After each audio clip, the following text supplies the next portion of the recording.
All right, welcome back to an all-new episode here. Let's Talk Lions. Talking Jets, Lions this weekend. Going to be an interesting game. You have two young teams that are both extremely physical, extremely gritty, going up against one another.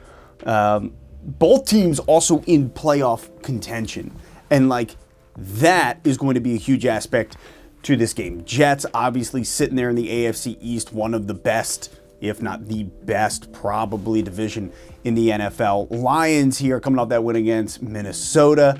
Lions being heavy offense. Our offense is incredible at this point. They put the NFL on notice. Quinnen Williams coming out, getting that first reception TD, which was incredible. However, the Jets defense being one of the best in the NFL, whereas the Lions offense is within the top 8, if not the top 5.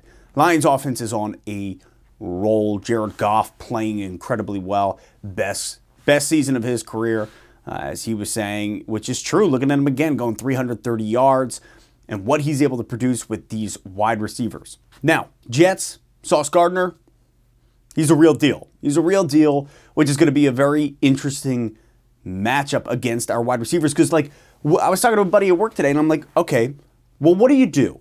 Sauce Gardner's one man. And when you've got Quinnen Williams, who appears to be healthy, ready to go, you have Quinnen Williams out there, followed by DJ Chark, two guys with that vertical speed. Khalif Raymond, Amon-Ra St. Brown. I mean, I'm interested. Jets fans, drop your thoughts in the comments, what you're thinking, what you're feeling here, and how you feel going up against this wide receiver core. The Lions are the number 1 red zone offense in the NFL. And I know that the Jets defense are keeping teams to 18 points per game. And interestingly enough, though the Lions offense is so good, Lions on the road have scored 18 points per game. So this should be an interesting matchup, seeing their defense against our offense. But one good thing about the Lions is how balanced we are between the run game, pass game. You look at the Bills against the Jets. The Bills put up 20. It was 20-12, right? Was the end score. But the Lions' run game is better than the Bills.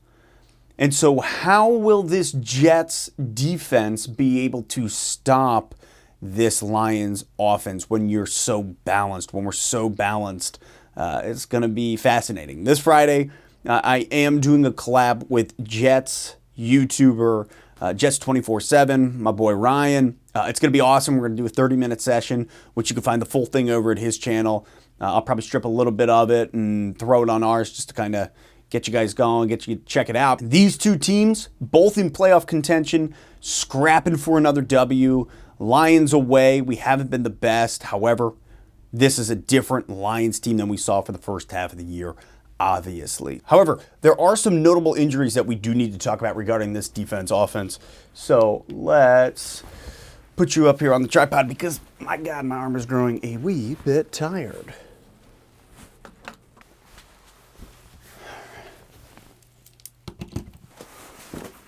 Yeah, let's look at some of these injuries. From what I know, according to last week, what we saw, Mike White absolutely got demolished, if you could even use that word. He looked like, in the words of my coworker, he became a living taco.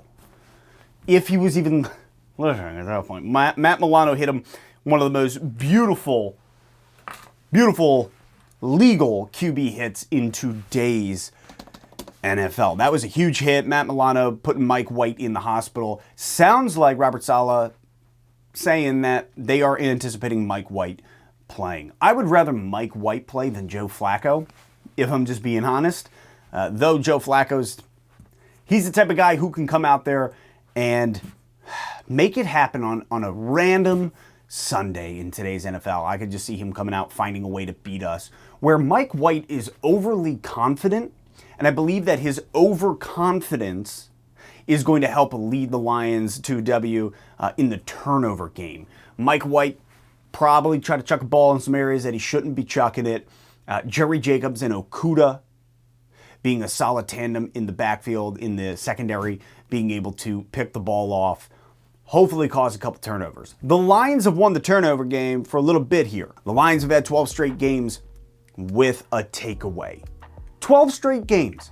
Our defense has found a way to get the ball back in a takeaway. Let's make it 13. And if there's anybody who's going to help us do that, I really do believe it to be Mike White. He could help us get us to game number 13, yeah. So there is that. From there, obviously, you have Corey Davis, wide receiver, who suffered a concussion, was in concussion protocol. Not sure where we're at yet with him. However, if he is out, that would be big for us defensively. And finally, you have Quinnen Williams. If he is out, that would be detrimental to the Jets defense, and that would allow our run game to really, I think, thrive, open up some holes on the O-line, allow the run game to split through.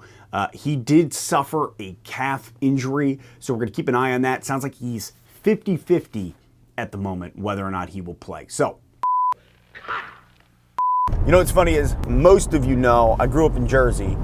Actually, my father was given a Jets hat. When we were growing up, he was given a Jets hat for free, really nice one. And he's not going to say no to somebody's generosity, but he's not a Jets fan.